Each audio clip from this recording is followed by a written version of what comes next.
Hello, friends. Welcome to Unpolished but Called. So, there's a certain kind of tired that doesn't come from doing too much, but from staying too long. Not staying in the sense of being trapped, but staying when you could leave, staying when it would honestly be easier to start over, staying when no one would blame you for walking away and calling it wisdom. That's what this episode is about. Not the dramatic exits, not the brave, fresh starts, but the quiet decision to remain planted when everything in us is itching for a reset button. When endurance doesn't feel heroic, when staying feels slow, heavy, and deeply unglamorous. Most of us don't struggle with starting things. We struggle with staying once the excitement wears off. Once progress slows, once the vision fades into a daily maintenance, once the work becomes ordinary. So today we're talking about staying with God, staying with the process, staying with the calling, staying in places that still matter even when they no longer energize us. This isn't about forcing ourselves to endure unhealthy situations. This is about discerning when restlessness is actually impatience, and when staying is part of the formation we didn't realize we signed up for.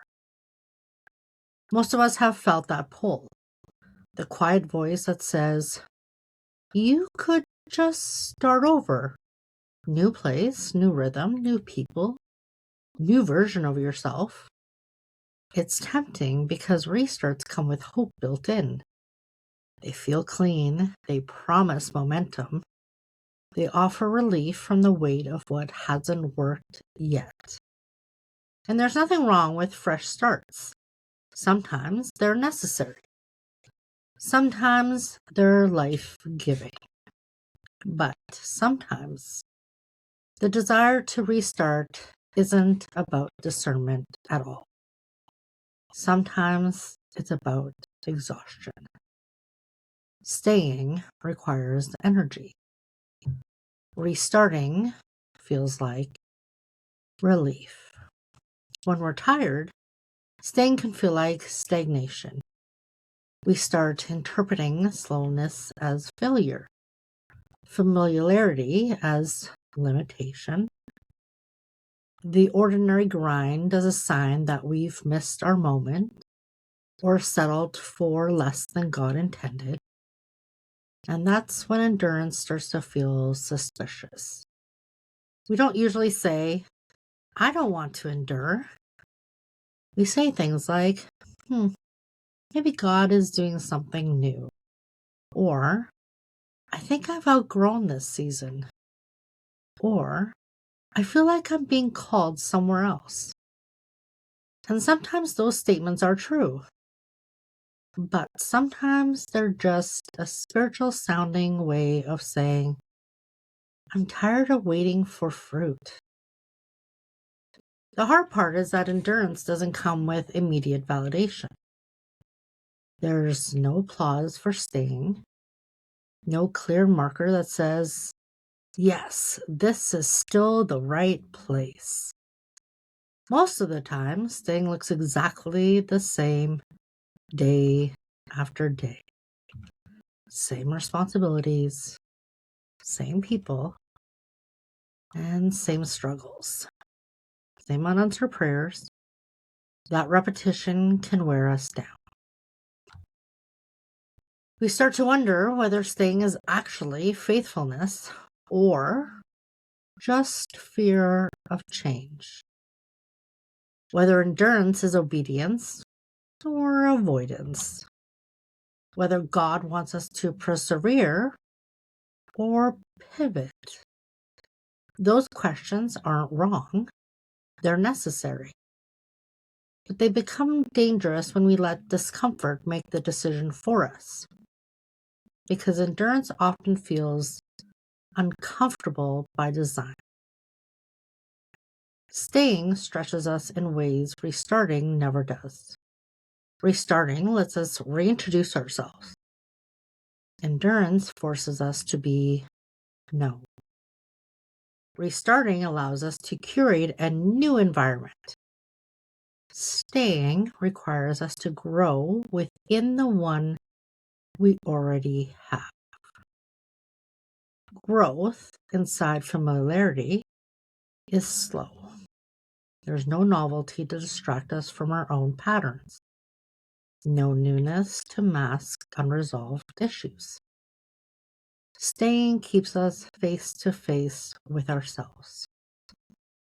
That's not appealing when we're already tired. There's also grief tied up in staying that we don't talk about enough. Staying means letting go of the fantasy that things would be easier somewhere else.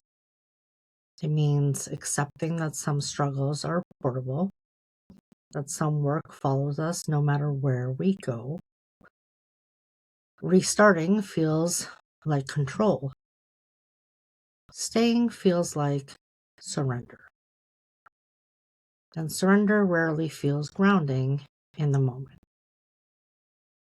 It feels like giving up options, like choosing limits, deciding not to chase every open door just because it exists. We're taught to associate endurance with strength, but endurance often feels like weakness. Like choosing to keep going without clarity, excitement, or reassurance. Like trusting that depth is forming even when we can't see it. That's hard to hold on to when we're discouraged. We also live in a culture that celebrates quitting as self-care. Walking away is framed as empowerment. Staying is often framed as settling. So when we feel the urge to restart, we assume it must be healthy or brave or self-aware. But not every desire to leave is wisdom. Sometimes it's avoidance dressed up as growth. Endurance asks a different question. Not, would this be easier if I left? But, is God still forming something here? Not, am I fulfilled? But, am I being shaped? Not, does this feel good? But, does this still matter? Those are quieter questions. They don't give instant relief. They require honesty, patience, and humility. And they often lead us back to staying. Staying doesn't mean nothing will ever change. It means we're willing to let change come slowly. It means we trust that formation happens through repetition, not just revelation.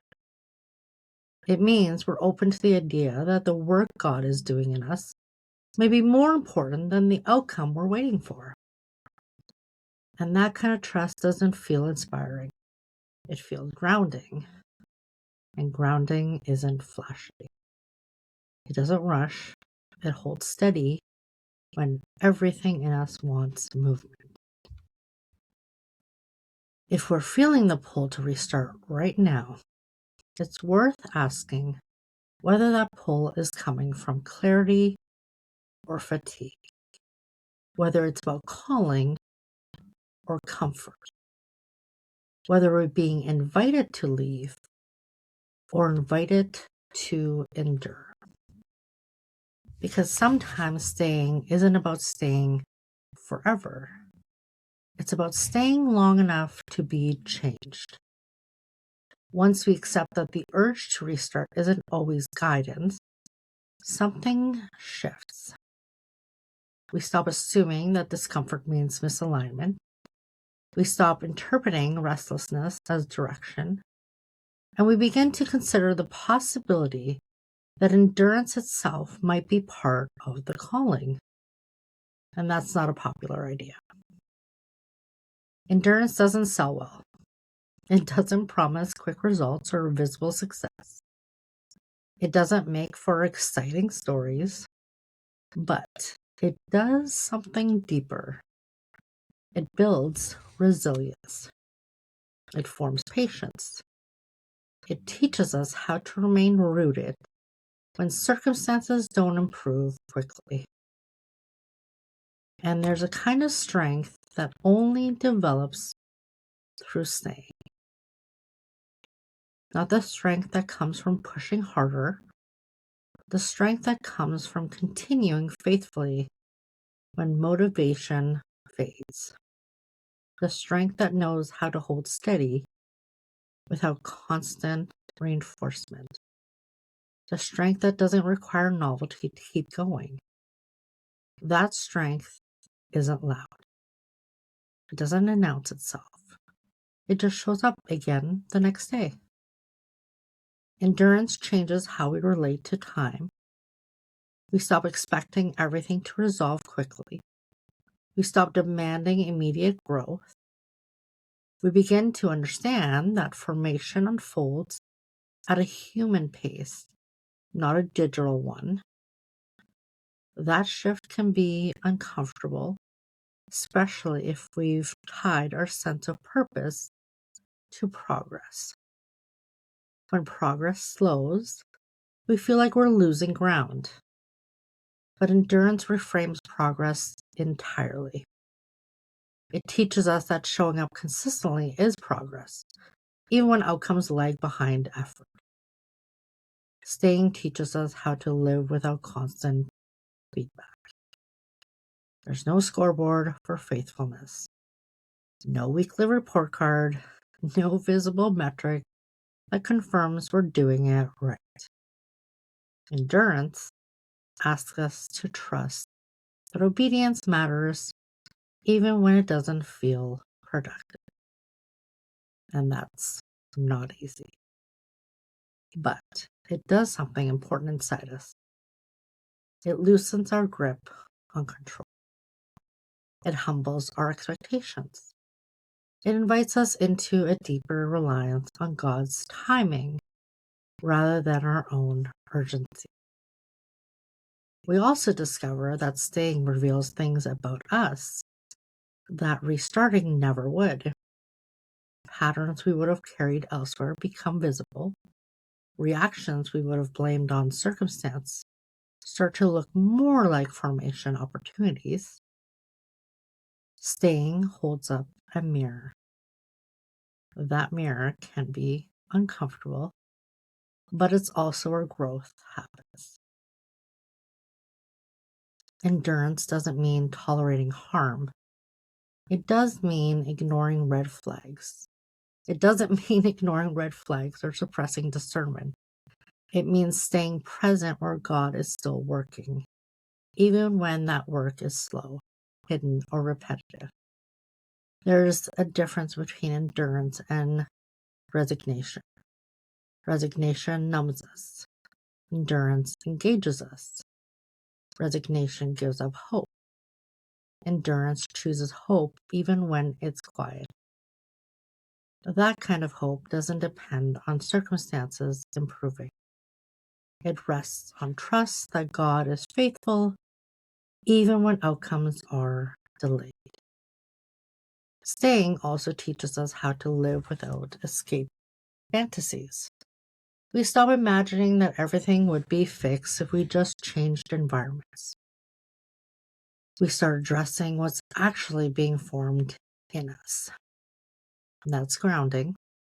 Grounding brings us back into our bodies, our lives, our present realities. It reminds us that God works here, not just in the next season. That He forms us now, not just later. That faithfulness today matters even if tomorrow looks the same. There's peace in that realization. Not excitement, peace. The kind of peace that doesn't rush us towards answers. the kind that steadies us in the middle of uncertainty, the kind that allows us to stay without feeling trapped. Endurance teaches us that staying is not stagnation when God is involved. It's preparation. It's deepening. It's strengthening roots that will one day support fruit we can't yet imagine. We may not feel proud of ourselves for staying. We may not even feel particularly faithful. But over time, we'll notice that we're steadier, less reactive, more patient, more grounded. And those changes don't come from restarting. They come from remaining. Staying shapes us into people who can hold weight without collapsing. People who don't need constant novelty to remain faithful. People who trust that God's work continues even when it's invisible. And that kind of formation takes time. And it's worth it. Before we close, just a gentle note. If you want to go deeper, the books and resources connected to this podcast are all on my website, kathrinshaffer.com. That's where everything is gathered in one place. You can also find me on Facebook under Kathrin Shaffer. There's a separate group, it's brand new, called Unpolished but Called, if you want space for slower, more honest conversation around these themes. And just so you know, this coming Friday, we'll be doing something a little different. We'll be sharing our very first official interview on the podcast, a real conversation with Rory Paquette, someone who's been part of this journey behind the scenes. Very excited. It fits right alongside everything we've been talking about here, just through a different voice. And everything will be there when you're ready. So until next time, if staying feels harder than starting over right now, it doesn't mean you're stuck. Sometimes endurance is the very place where God does his deepest, quietest work. Until next time, friends.